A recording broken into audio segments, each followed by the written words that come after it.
right, let's get to this. So a big question here that you may or may not have heard of before in life, but what does Kylie Jenner do? Okay, here's the details. She's forced to end a friendship, possibly. That's because Jordyn Woods is moving out of Kylie Jenner's home. So the update that's happened this week is that Khloe, her sister, Khloe Kardashian's ex-boyfriend's father of her child. See, all this Kardashian stuff just gets convoluted. Yes. So the sister's best friend cheated with this other sister's man.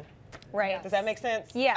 You got it. Yeah. When you got 6 different family members and all their extensions, it gets complicated. Yeah. So the point is, are you choosing your best friend relationship or your man or your sister relationship? I mean, there's no way that her sisters or anyone in this family is going to be okay with Jordyn still being in the family. And she really was like a family member. She lived in Kylie's guest house. Yeah. She was in her reality show in 2017, Life of Kylie. I mean, these two are joined at the hip. Khloe even had Jordyn jump on her Good American campaign. Right. She had her in Good American. Kylie did a lip kit collab with her, which is giving her tons of money. Like, she is in this family, and she is going to be out of this family. And I actually feel for Kylie in this situation because I wonder if it's worse for Kylie than it is for Khloe. Because Khloe, she's kind of known that Tristan was unfaithful before. You know, she's been trying to make it work. She's been kind of upfront about how it hasn't been the easiest thing for her. But Kylie, I mean, I don't think she would have let Jordyn in her life and given her so much if she didn't fully trust her. So the fact that her best friend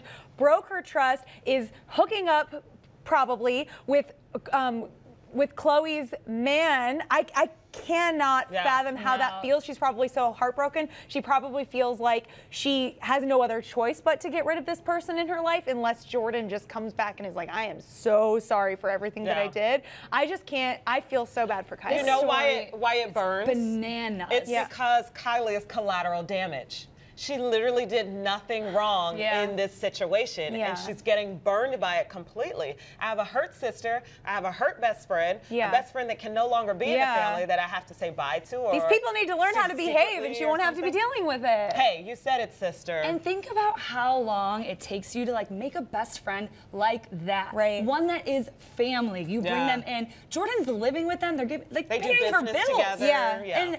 And then to lose all of that trust, it's your sister. This is just the most messed up. And think of what it's like being Kylie Jenner. Like you said, you're talking about trust. I mean, this is someone who, Kylie is one of the most famous people in the world. I don't think she feels like she has anyone else in her life, maybe other than her sisters, but that she can put all of that trust in. Jordyn knows all of Kylie's secrets. I mean, yeah, this is such a loss for Kylie. I will also say, though, a lesson, like, you don't, I want to say bite the hand that feeds you. That's a good way to say it. My other one included expletives. I was just gonna say, don't bite the hand that feeds you. Like, girl, this is your job. Like, you're now affecting your bottom line because you wanted to go and have fun with somebody else's man. She's done, like, that's just not smart. Yeah. She wasn't thinking. She clearly wasn't thinking how much it affects her life, how much it affects the lives around her. Acting on impulse or whatever. Yeah. Mistake. All right. It was a young mistake. So let's talk NBA star Steph Curry, okay? The former President Barack Obama offered some words of advice to young men of color, and he says, this is what the president is saying, former president, if you're really confident about your financial situation, you're probably not going to be wearing an 8-pound chain around your neck. And if you're very confident about your sexuality, you don't have to have 8 women around you twerking. There it is. I love former President Obama. Dropping gems. He's such a class act, Tell it gentleman. to us. Honestly. Yeah. I mean, What's your take on this? You don't need women to be confident. You don't need money to be confident. Men need to find confidence in themselves. Everyone does. That's where confidence grows. It's from you, and then when that comes out, that's what's beautiful. It's like, you just need to be yourself. Yeah, I think what Obama's saying is money talks, but wealth whispers. Oh, okay. Well, I also had another expletive for that to finish that line. I'm keeping you clean on the You are, because my mind is going towards a different language. But I will say it's so powerful to see a young black man, you know, stand up and say what he thinks this next generation should be doing.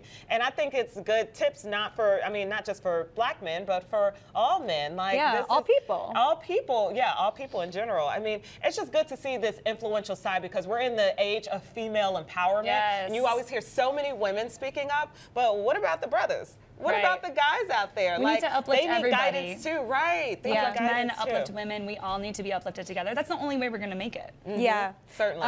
One thing to elaborate on the money talks, wealth whispers thing, going back to that, to what Obama said.